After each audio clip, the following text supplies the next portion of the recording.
If it were not for prisons, there would be no state of Georgia. Did you know that? This state resulted because of the prison system in Great Britain. During the early 1700s, men were sent to jail for owing money. Unconvicted of any crime, the debtors were thrown into crowded jails and often suffered from malnutrition and mistreatment. In the year 1728, Colonel James Edward Oglethorpe suggested that Parliament look into the condition of the prisoners for debt.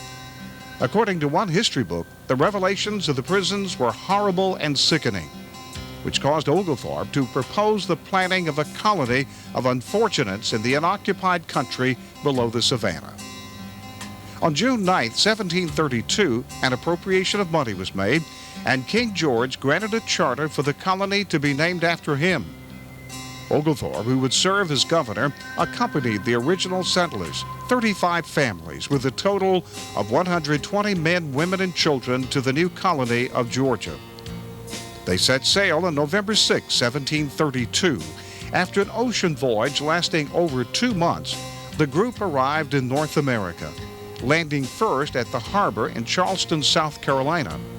Then, on February 1, 1733, the colonists reached their final destination, the site of Georgia's first town, which Oglethorpe named Savannah. Just 2 years later, this colony, founded as an alternative to prison, was already facing its own issues of crime and punishment. Records indicate that a woman was the first person to be legally executed in colonial Georgia. Alice Riley, a white female immigrant from Ireland, was sentenced to hanging in 1735 for the murder of her master, Will Wise. Hanging remained the legal method of execution in Georgia from 1735 until 1924, with the sheriff having the authority to carry out the execution where the crime was committed. According to records, there were 2 legal hangings here in Turner County. Will Ford, whose real name was Robert Henderson, was hanged in 1907, either in this jail or downtown for the murder of his boss, a prominent citizen named Mr. G.W. May. Before his execution, Will Ford was baptized in the jail and gave his last statement to the public from the window of the jail. He also dictated his confession because he said, "I wish to leave my history on record as a warning to my friends and especially my associates." The last man to be hanged in Turner County was Miles Cribb. He was executed in this jail for the shooting death of his mother-in-law. Prior to the hanging, a religious service was held complete with hymn singing. Miss Netta Shingler, one of those in attendance, remembers the event as a once-in-a-lifetime experience. She said, "As we reached the bottom of the stairs, we heard the trap spring open." And they were in the kitchen one morning in, I believe it must have been December, fixing breakfast for the family. And Miles Cribb opened the door and had a shotgun and pulled it up. And Aunt Mary stepped in front of her daughter because she knew that going to be some hard feelings. And he pulled the trigger and shot Aunt Mary and killed her. And I think he may have injured his wife. As to whether he injured his son or not, I don't know. But my father was a,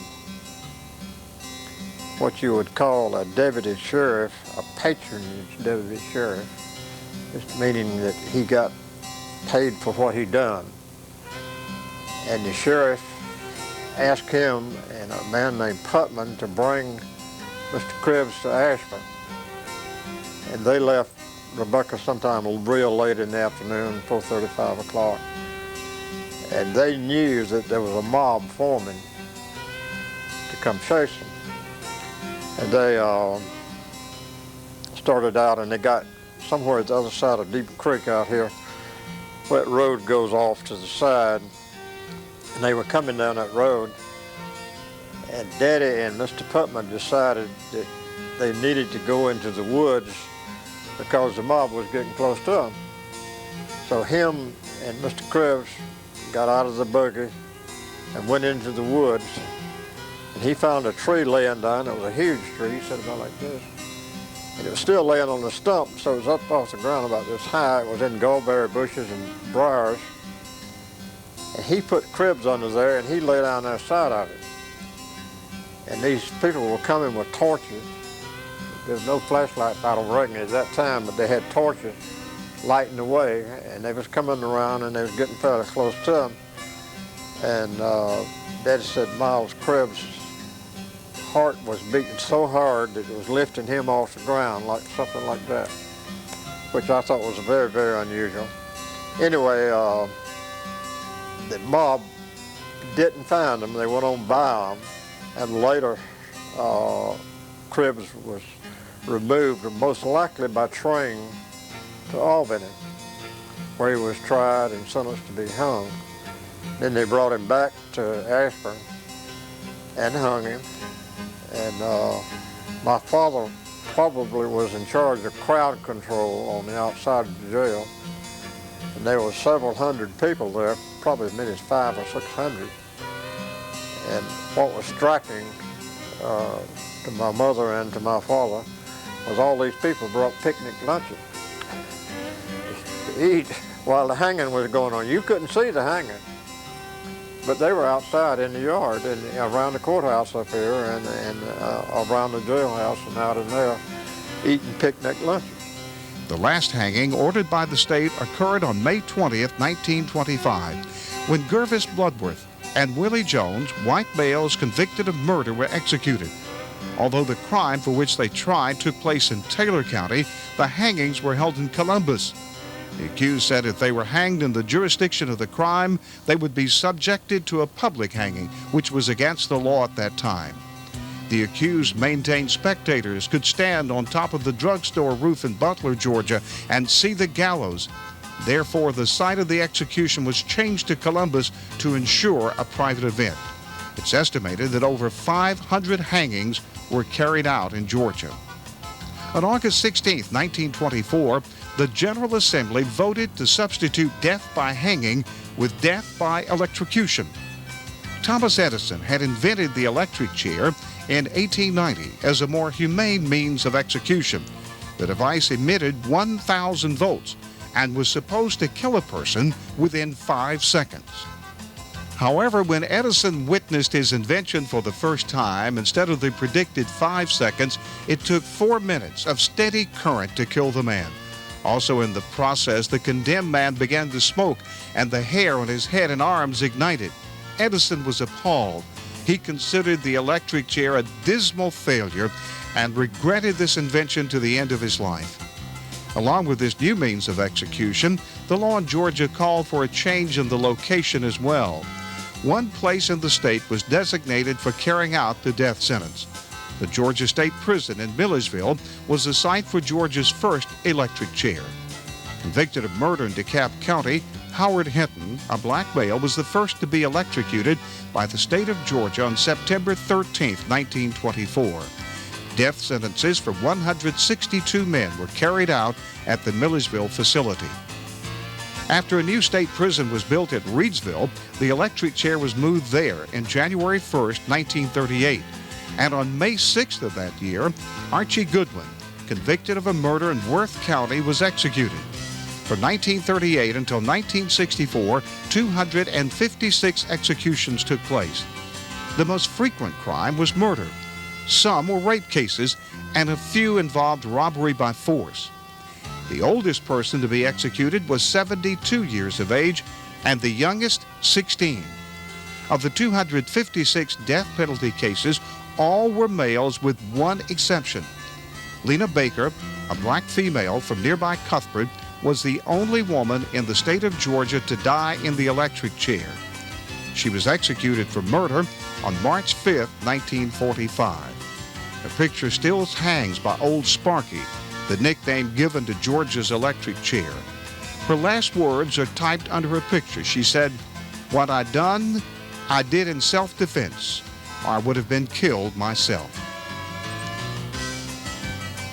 In 1964, a decision handed down by the United States Supreme Court suspended executions all over the country. A reversal then came on July 2, 1976, when the death penalty was ruled constitutional by the Supreme Court in the case of Gregg versus Georgia. June of 1980 saw the construction of a new electric chair housed in Jackson at the Georgia Diagnostic and Classification Prison. The original electric chair remains on display at Reidsville. The first person to be executed after reinstatement of the death penalty was John Eldon Smith, convicted of murder. He died on December 15, 1983. House Bill 1284, which became effective May 1, 2000, brought about the next change in Georgia's death penalty. This state law made lethal injection the legal mode of execution. Then, on October 5, 2001, the Georgia Supreme Court ruled death by electrocution was unconstitutional, making lethal injection the only means for all executions regardless of crime dates. Terry Mincy was the first to be executed in this manner. The execution by lethal injection of mass murderer Carl Isaacs made headlines. Reporter Robert Anthony Phillips began his coverage of the event by saying, "The reign of America's longest surviving death row inmate is over." The average length of stay on death row is 11 years, while the carrying out of this death sentence marked the end of almost a 30-year wait. Isaacs was convicted of murdering 6 members of the Ned Alday family in Donaldsonville in May 1973. One family member commented on his execution by saying, "It's time for this animal to pay for the most heinous crime ever committed in the state of Georgia. I only regret that the electric chair has been replaced with lethal injection." Carl Isaacs was executed on May 6, 2003. Since 1973, 31 executions have been carried out. In 2002, there were 118 men and 1 woman on death row in Georgia. The bootlegging business, it was flourishing about as bad as you could see. When you catch one, looked like 2 would start. But we had good luck there. We had, you know, just like I said, we would catch everybody we could, but we had a good source of information. You know, people talk about what a good man of law enforcement is. He ain't no better than the information he gets. If he don't get the information, he's sunk. We got a report on one, and we went out there and who was running it. And we went to where it was supposed to be, and it was there. I believe it had about 6 55-gallon drums of book, you know. And they come in there and put up that day. We watched it until it got ready. We could tell when it got ready. So when it come time, they supposed to run it. Me and 2 more fellas went far as we could, you know, and then got out and crawled through the bushes and got close to it. We got within 50 feet. I was as close from here to your car to it. And they come in there and fired up. And there was a fella by the name of Benny Catoy, him and Gus Black, and they were running. And they got those still run. We had to wait until they run it because they couldn't get them, just say they were making it. And whenever they got to making it, this old Benny, big old fella. And old Gus says, "Benny," said, "ain't you scared to be in here?" Said, "If somebody see us light, they'll know it down." He said, "Good God, man," said, "I ain't scared." Said, "Even the angel in heaven don't know where we was at." And I was close to that car to him. So he got it going pretty good. And when it did, it run off, I'd say a gallon. He got hungry. He told him, said, "Gus," he said, "I got it going." And it had an old sign on it that had a call wagon. And it was just something to running liquor. And I got up out of from behind a palmetto bush.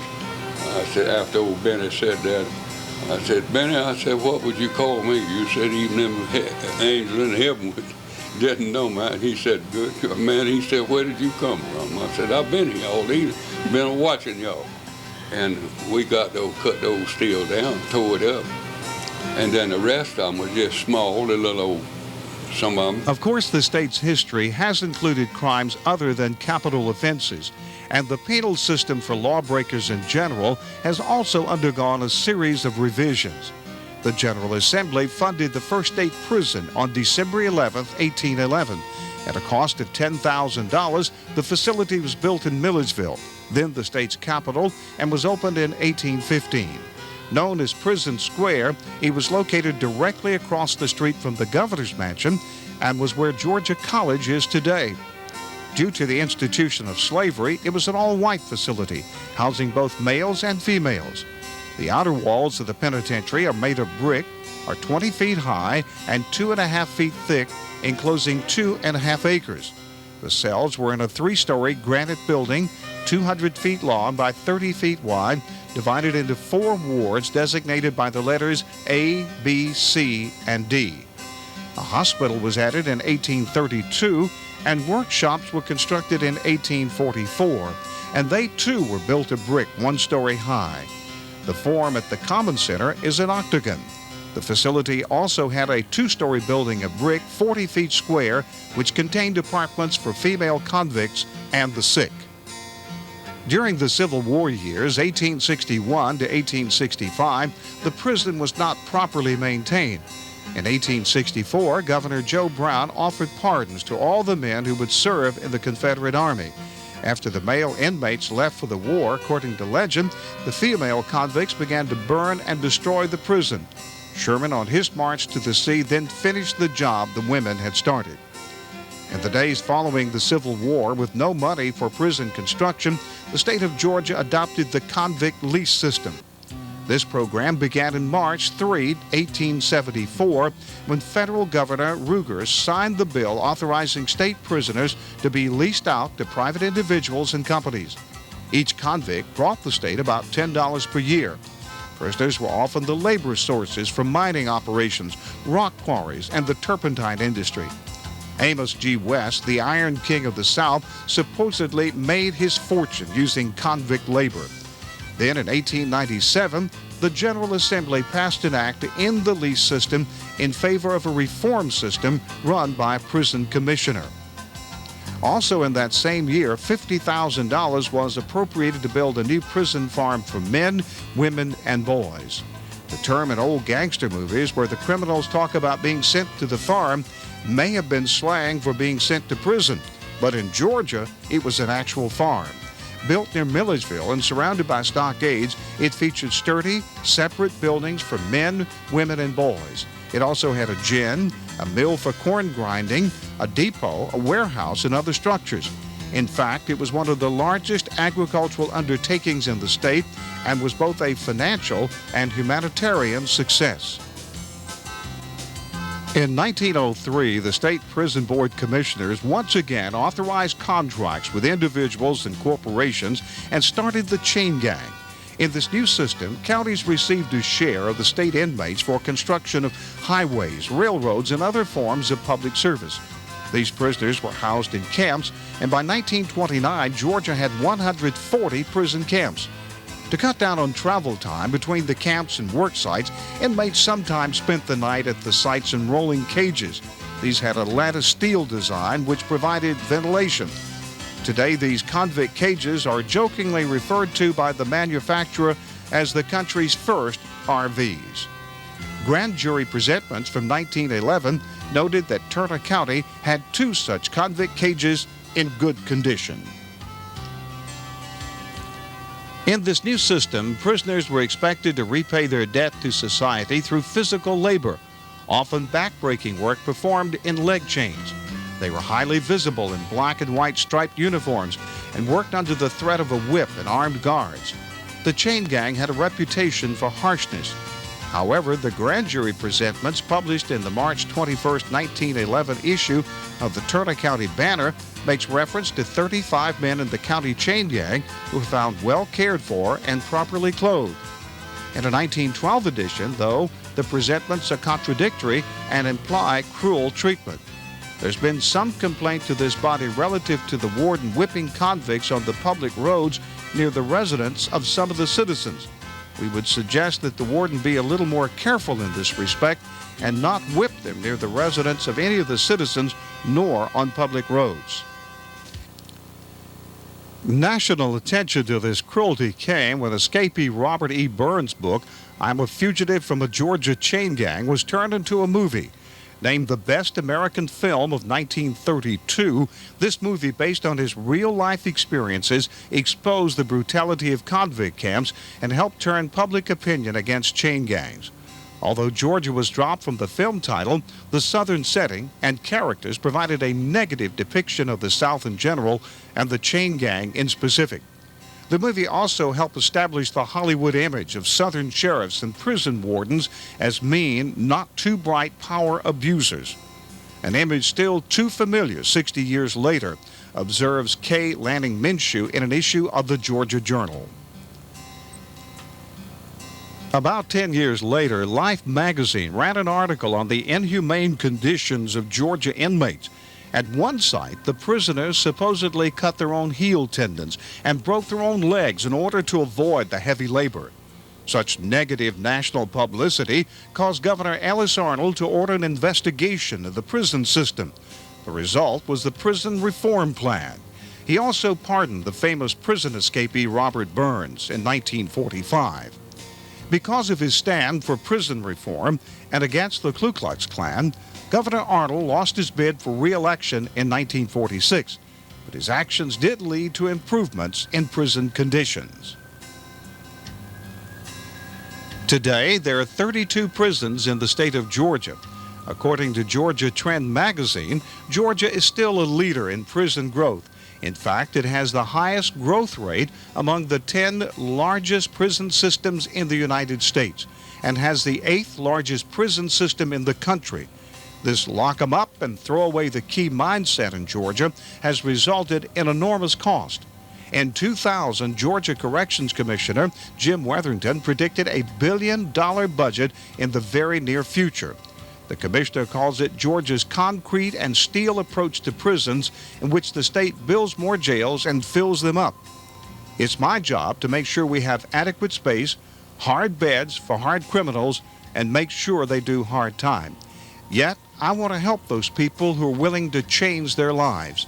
Expanded vocational training, for instance, costs money, but it's eventually cost-effective.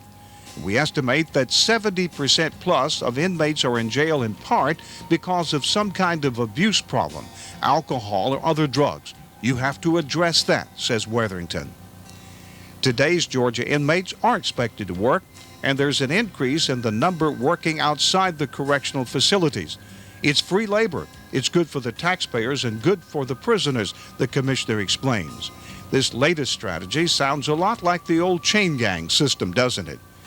Just take away the black and white striped uniforms, the ball and chain, the sometimes abusive guards, substandard food and shelter, then add white uniforms with bright orange vests, low-profile guards, adequate facilities, and vocational and educational opportunities, and you have the look of Georgia's current penal system.